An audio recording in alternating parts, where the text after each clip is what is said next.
the Lord. Pinakamataas na pagpupuri at pagsamba, pagluluwalhati sa ating pinakamamahal na Panginoong Sus po lamang.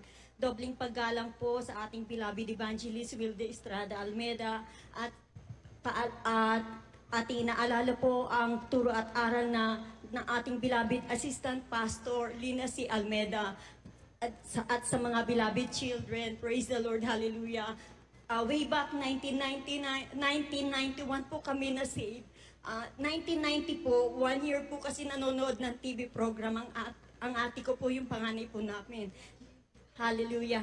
1990 po, 1 year po nanonood po siya. Sabi ng kapatid ko, sinusharean niya po ako. Sabi niya, ibang klase yung napapanood ko ba?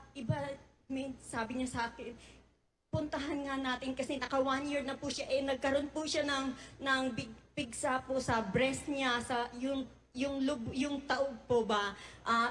Sinubukan lang po niya na sumunod po siya sa ating beloved evangelist, mahal na pastor, na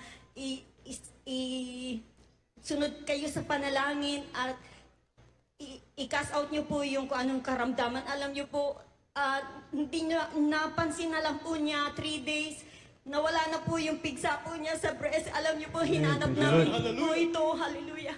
August 1991, doon po kami, pagpasok po namin sa may Amoranto, sa main door. Alam niyo po, iba yung pakiramdam. Parang ang lamig ng hangin na sumalubong sa'yo. Hallelujah, praise God. Maraming salamat sa mahal na Panginoon kasi, alam niyo po, kami po ay napakagulo ng aming buhay. Ang tatay ko po, 24 oras sa Madyong. Nang bababae po yan. Tapos, bagamat 1 year lang po nahiwalay sa amin ang beloved father ko. Pero, sumama po yan sa iba, hallelujah.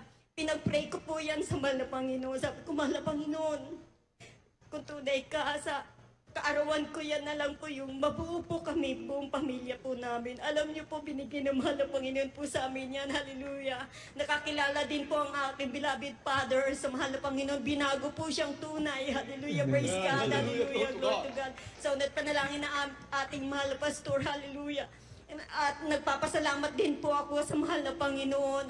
Dati po kasi, talagang hirap po ang buhay namin. Wala pa po kami sa mahal na Panginoon. Talagang biskwit na lang po yung kinakain namin.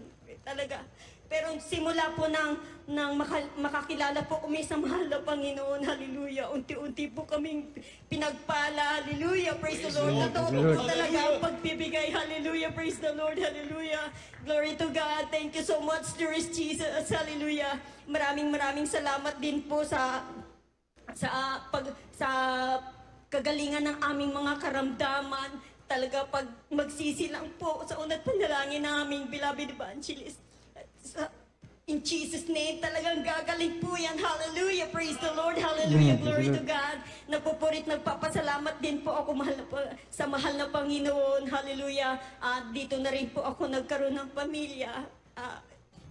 Alam niyo po, meron po ako isang anak. 40 na po kasi, 39, tapos 40 po. Manganganak po ako. Sabi ng doktor ako, ikaw yung 40 na magno-normal ka. Sabi ko, alam niyo po, nung araw na manganganak na po ako, hallelujah, praise God, hindi po tumataas yung BP ko. Pero nung araw ng panganganak ko talagang pina-stay pa po nila kasi ang taas ng BP ko. Pero nung sabi ko talaga, mahal na Panginoon, tulungan mo po ako. Nung dinala na po nila ako sa recovery room, alam niyo po, ang sigaw po talaga, sabi, isisiirin niyo talaga. Yun, buong lakas, sabi ko. Alam niyo po, ang isa lang nabanggit ko, hallelujah! Dahil alam niyo po, lumabas po ang baby normal, hallelujah, praise God. Alam niyo po, pag nagkakasakit po yan, talagang magpipray lang sa unat panalangin po ng ating beloved evangelist. Wala pong gamot na nakaano po sa beloved daughter ko. Hallelujah. Talagang lumaki po. 12 years old na po siya ngayon. Maraming salamat sa kalakasan.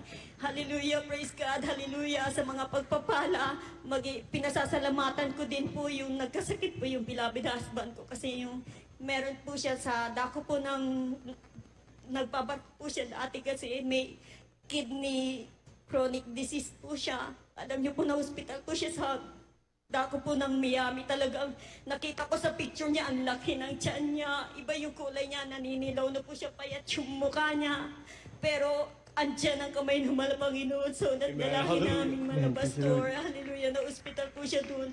Idadialysis, hindi po siya pumayag. Para laging papuri daw po yung kanyang pinatutugtog doon, yung mga nurse, yung mga tumitingin po sa kanya doon.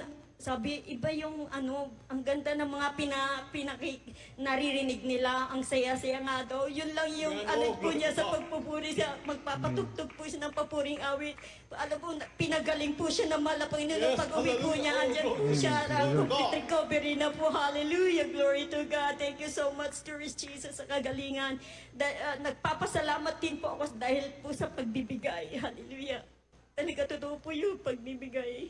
Alam niyo po dati kasi umuupa lang po kami, mga ng mother ko. Umuupa, 100 lang po yung upa namin pero hindi po namin makayanan. Pinalayas po kami talaga sa bahay na yan. Pero simula nang makakilala po kasi sa Panginoon at natutong magbigay.